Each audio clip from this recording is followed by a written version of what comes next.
Opa! Estamos ao vivo, Márcio Siqueira. Aliás, não estamos ao vivo, né? Seja muito bem-vindo, Márcio Siqueira, seu psicólogo. Vamos para mais um vídeo. Hoje falando sobre como o otimismo pode ferrar sua vida. Ao contrário do que muita gente apresenta e diz e fala, o otimismo ele tem um limite. Diversas vezes o otimismo vai ser o seu maior vilão. Algumas pessoas, claro, vão sofrer pelo pessimismo, não vai dar certo, não vai dar certo, não vai dar certo. E outras pessoas vão sofrer pelo otimismo, porque elas acham que tudo vai dar certo, criam expectativas, elas se permitem viver, vai ser maravilhoso quando eu comprar aquele carro, quando eu fizer essa viagem, quando eu fazer aquilo outro, e vai dar certo, uhul. E ele gasta tanto tempo com isso que ele não sai da teoria, ele não sai do papel, ele está sempre ele é um grande gerúndio. Estou viajando daqui a pouco, estou trocando de carro, estou mudando, estou começando, sempre numa coisa assim, sabe? Aquele negócio que ele nunca vai, mas está sempre indo, nunca foi, mas está sempre num indo, que você não sabe bem se ele já começou, se ele não começou, se ele fez, se ele não fez. Por vezes o otimista, ele vai ser um falastrão, porque ele vai falar, porém não necessariamente significa que essa pessoa ela vai ter algum tipo de resultado. E às vezes esse indivíduo ele vai ser escravizado dentro desse processo, porque ele vai estar sempre vivendo recomeços. Porque o otimista ele tende a ter muito prazer nesse começo. E vamos lá, o novo projeto, o novo curso, a nova faculdade, o novo relacionamento, a nova igreja, a nova dieta. Yeah! E aí ele começa a lidar com as pancadas desse novo relacionamento, dessa nova dieta, dessa nova igreja, desse novo emprego, desse novo empreendimento, desse novo livro. E aí, quando ele começa a tomar as pancadas, ele fala que, não, vamos recomeçar de novo, vamos lá, do zero de novo. Aí ele tá sempre indo pro zero, ele fala, agora vai, agora é tudo ou nada, faca na caveira, vai mudar o jogo, vai virar a vida. E aí, quando começam as pancadas, novamente ele retoma a voltar, ele retorna, ele reinicia, ele de novo e volta para a estaca zero, porque toda vez que ele está na estaca zero, ele tem uma euforia do começo, e ele vive de euforia. Existem otimistas que vivem de euforia, que vivem do vamos fazer, mas nunca fez. O cara encontrou um amigo e disse assim, cara, não tem coisa melhor do que você acordar às 4 da manhã, passar ali 20 minutos orando, sai para correr. Aí você corre pelo menos uns 10 kmzinho.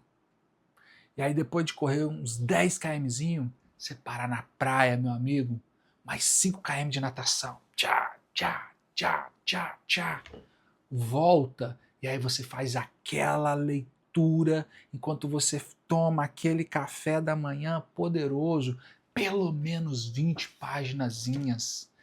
É maravilhoso, meu amigo, você fica cheio de energia, você fica cheio de entusiasmo, você fala, eu posso todas as coisas, eu consigo.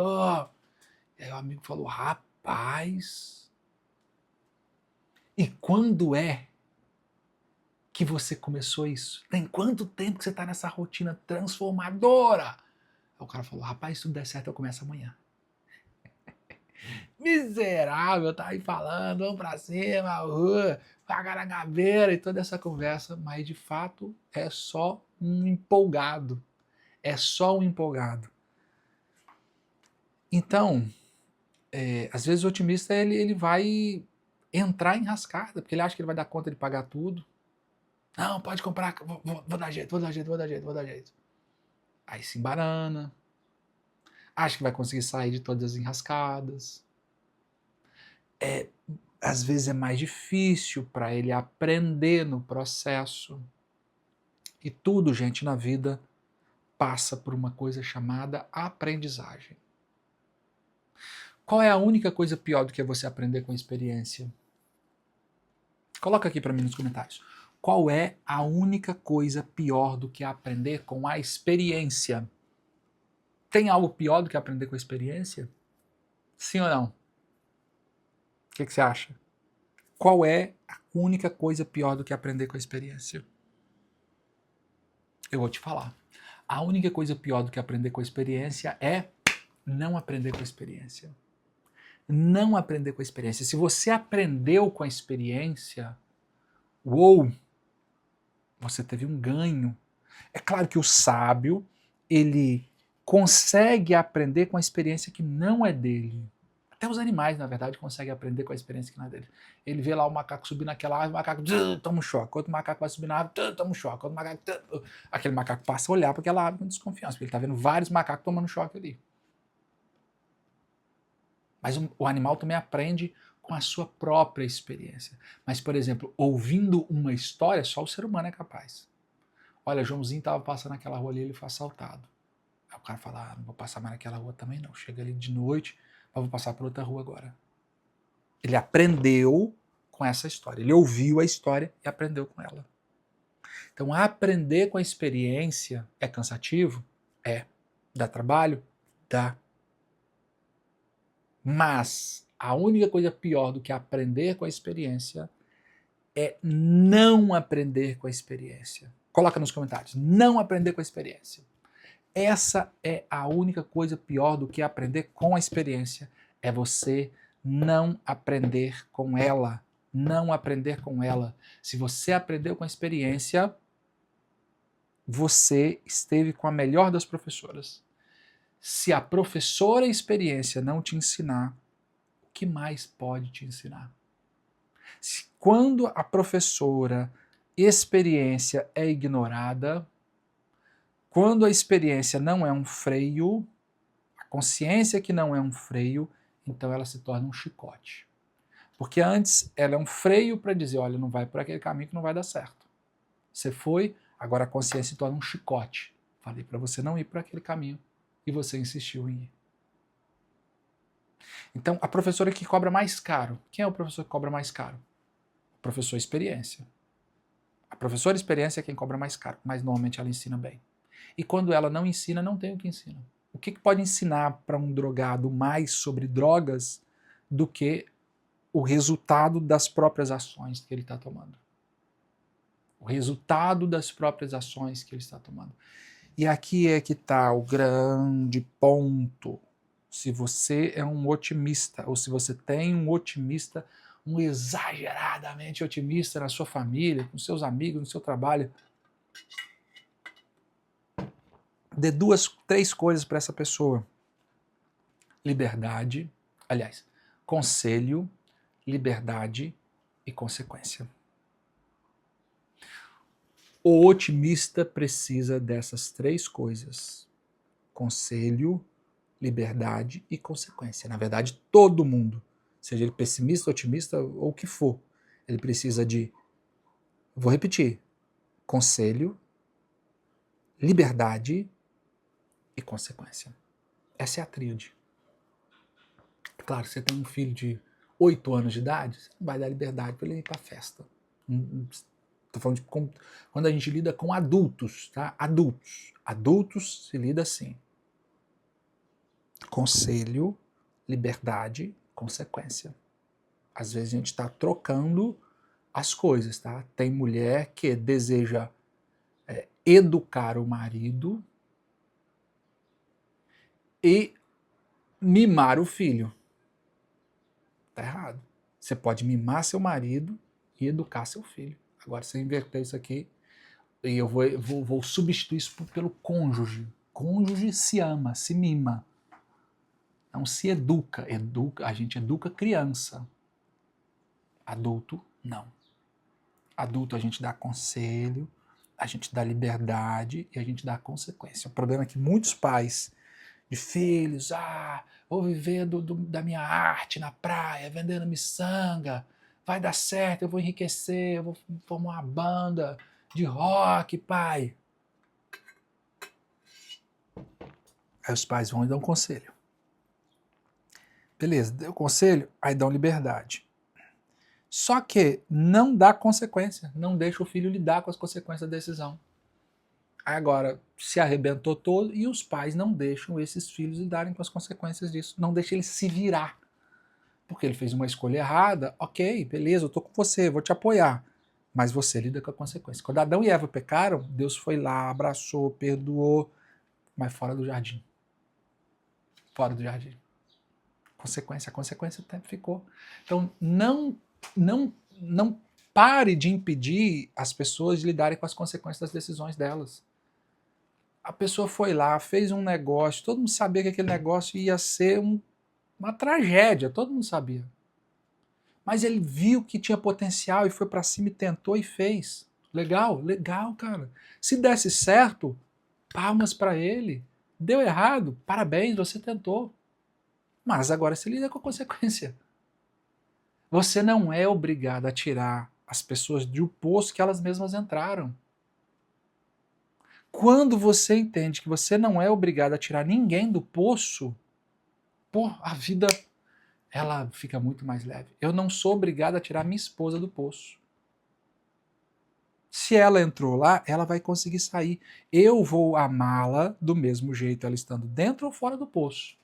Eu desejo que ela esteja fora, mas não dá para tirá-la do poço. Quando eu estou falando de tirá-la do poço, eu estou dizendo, vamos imaginar que ela tem um problema de saúde e precisa mudar a alimentação. Eu não tenho como obrigá-la. Vai, vamos lá. Não dá certo, gente. Se ela não quiser, não sou eu que vou fazer. Pelo contrário, quando você quer uma coisa ajudar mais do que a própria pessoa, você atrapalha a pessoa. Hipócrates, o pai da medicina, dizia isso, né? Antes de curar alguém, pergunte se essa pessoa está disposta a renunciar ao que trouxe a doença. Ou seja, antes de resolver o problema da pessoa, pergunta, ela quer realmente sair do poço? Porque às vezes a pessoa não quer. Ah, mas está usando droga. Vai fazer o quê? Vai amarrar? Você vai botar na corrente? Vai fazer o quê? Você vai ter que dar liberdade para o outro agir. Você deu conselho, olha, isso aí vai destruir sua vida, não é o caminho. Você tem o exemplo do seu primo, mas é a escolha do indivíduo. Você vai ter que dar liberdade agora. Agora, claro, você vai ter que dar consequência. A consequência, eu não posso ter dentro da minha casa uma pessoa usando droga que você pode influenciar negativamente seus irmãos. Você vai usar, mas você vai usar fora de casa. Você vai, a partir de agora, viver com as suas próprias pernas. Você não é adulto o suficiente para tomar essa decisão, agora você também tem que ser adulto o suficiente para se manter. Ah, mas se ele entrar para uma coisa errada? Aí, gente, é a escolha dele. Agora, você não pode contaminar a sua família toda, viver, a família toda viver em função desse vício dessa pessoa. Você está conseguindo entender o que eu estou dizendo, sim ou não? Então, o otimista, ele falha mais vezes, tá? Ele falha mais vezes, mas também ele acerta mais vezes, porque ele tenta mais vezes. Então ele se expõe mais às situações. Então, ser otimista é bom ou é ruim? Depende. Qual é o grau desse otimismo? Nós estamos falando do otimista com um plano ou nós estamos falando simplesmente de um empolgado? Aí entra a questão da própria consequência que eu falei para vocês. Porque às vezes esse indivíduo ele é um empolgado, só como ele não tem consequência. Exemplo, ele estuda numa escola que não reprova. Então ele pensa, não vai dar certo, eu vou passar, no poder do pensamento positivo eu vou passar. Aí ele passa, porque ninguém reprova naquela escola. Aí ele passa o primeiro ano, segundo ano, terceiro ano, beleza, se formou, saiu de lá. Até ali deu certo. E vai dar certo, até que dê errado. Então você chega faltando 5 minutos para fechar a porta do Enem. Todo o Enem, faltando 5 minutos, vai dar certo. Aí você fala, ó, que bom. Nem estudei para a prova e passei. Nem estudei para a prova e passei. Que maravilha. E vai dar certo. Até que dê errado. Até que dê errado. Então, a consequência, ela, claro, ela não somente ensina o otimista, mas ela ensina a qualquer pessoa. Benditas são as consequências que nos alcançam e nos fazem, e nos ajudam a refletir sobre as nossas decisões. Então, se aquele indivíduo não tivesse sido preso, talvez ele nunca teria repensado o seu caminho. Então, a prisão ela é importante para o indivíduo pensar na vida dela. ela arcar com as consequências. Nós somos uma sociedade em que as pessoas fogem desesperadamente da consequência. Elas fogem do conselho, elas fogem da consequência, mas elas amam a liberdade. A vida é minha, eu faço o que eu quiser. Mentira! A vida é minha, eu faço, ninguém tem nada a ver com isso. Isso é uma balela. Toda decisão que eu tomo influencia minha família, influencia meus vizinhos, influencia as pessoas da minha igreja, influencia as pessoas ao meu redor. Então não existe essa ideia de a vida é minha, eu faço o que eu quiser. Porque se eu estou doente, eu também impacto negativamente a minha relação com meu filho, a relação com meu pai, a relação com a minha mãe, a não ser, claro, que eu tenho um ganho envolvido nesse processo. Tá fazendo sentido para você? Então, deixa eu aqui uma moedinha, meu amigo. Eu vou dar duas opções. Então, você faz um Pix de 10 mil para mim. Se você não quiser fazer o Pix de 10 mil real, então se inscreve no canal, dá aquele aí, vai assim, legal. Se você chegou até essa parte assim, só comenta assim, legal, para mim saber. Para mim saber. E fala qual que é o próximo tema. Sobre o que é que você gostaria que a gente falasse no próximo. Esse tema aqui a gente escolheu na última. Na verdade, eu escolhi sozinho, porque quando eu gravei eu ainda não estava vendo seus comentários, né? Mas coloca nos comentários que nós iremos escolher os melhores temas, os temas top da galáxia, e nós iremos falar. Então, sim, o otimismo é bom, o otimismo é uma vantagem sobre o pessimismo, mas o otimismo exagerado ele vai te destruir. Então pensa num U invertido, tá? A letra U é assim, pensa num U assim. Aqui, zero otimismo. Você não vai nem sair de casa. Quem fica olhando para as nuvens jamais colherá, vai dizer o Eclesiastes. Então você fica, vai dar errado, tem um leão lá fora, o leão vai me devorar. Você não vai fazer nada. Aqui tá ruim para você. Aí você sobe, otimista. Chega aqui em cima, tá no auge do otimismo.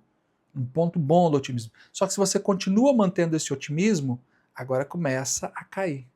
Vai dar certo, sempre deu certo, vai dar certo pelo resto da vida, tudo vai dar certo, sempre vai dar certo. Eu fiz isso aqui a vida inteira e deu certo, vai dar certo agora de novo. Sem entender que as coisas mudaram. Certa vez uma mosca, é uma fábula, tá?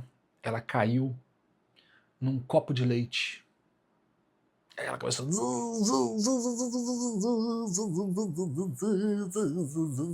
batendo as suas asinhas. Aí de repente aquele copo de leite se tornou uma nata, de tanto que ela bateu as asas. Eu não acho que isso seja possível, mas é uma fábula, tá, gente? Dá um desconto. E aí bateram as asinhas e se tornou uma nata, e aqui a nata ficando endurecida e ela foi aos poucos conseguindo sair daquele copo de leite e não morreu afogada. Veio a mosca, 1-0 pra mosca. E aí outro dia ela caiu num copo de água. Ela falou, já sei, vou bater as asas igual antigamente, vai dar certo. E morreu afogada. E acabou a história. História triste, né? Moral da história, meu amigo. O que você fez no passado serve para o passado, não é uma garantia para o futuro. Não é porque deu certo no passado que vai dar certo no futuro. Então, essas coisas são como banho. O banho que você tomou ontem só serve para ontem. Então, por exemplo, você foi para academia ontem, só serve para ontem. Hoje não serve mais. Você tem que ir hoje de novo. Você tem que ir mantendo a vida funcionando. E não necessariamente as coisas no mesmo lugar. Por quê? Porque nós vivemos numa escada rolante ao contrário.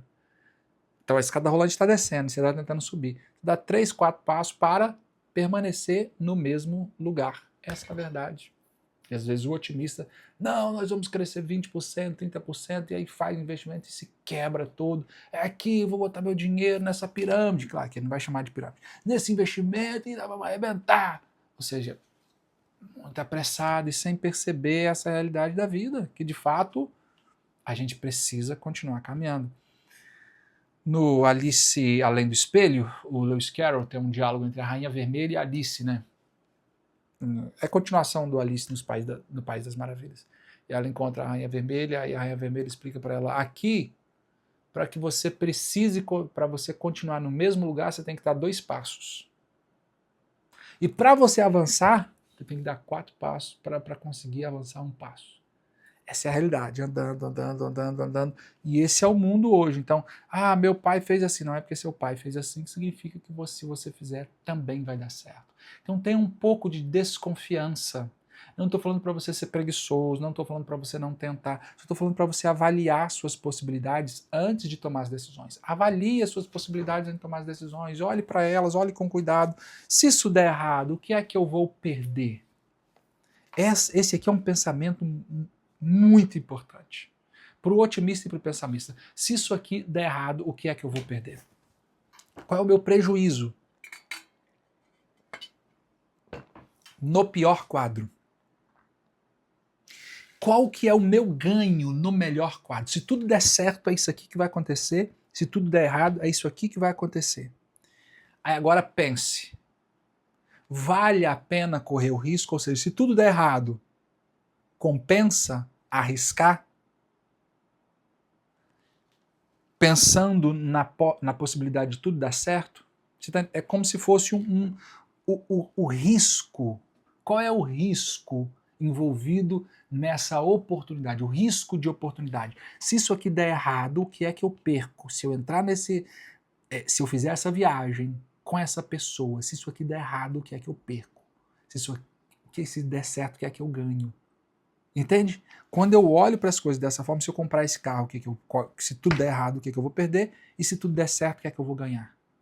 Aí você começa a ter mais racionalidade. Então, o otimista vai precisar olhar para essas coisas de uma maneira mais pé no chão, e claro que o pessimista vai ter que aprender a desenvolver habilidades de olhar para o mundo de uma forma mais agradável. Finalizamos por aqui. Fala para mim o que você achou, fala para mim a sua opinião, o que você gostaria de que a gente falasse sobre a sogra, sobre cachorros, a relação entre os humanos e os animais, é uma relação cada vez mais maluca, sobre o que você gostaria que a gente falasse. Fala para mim nos comentários. Próximo vídeo talvez já seja o seu. Um abraço para você e até nosso próximo vídeo.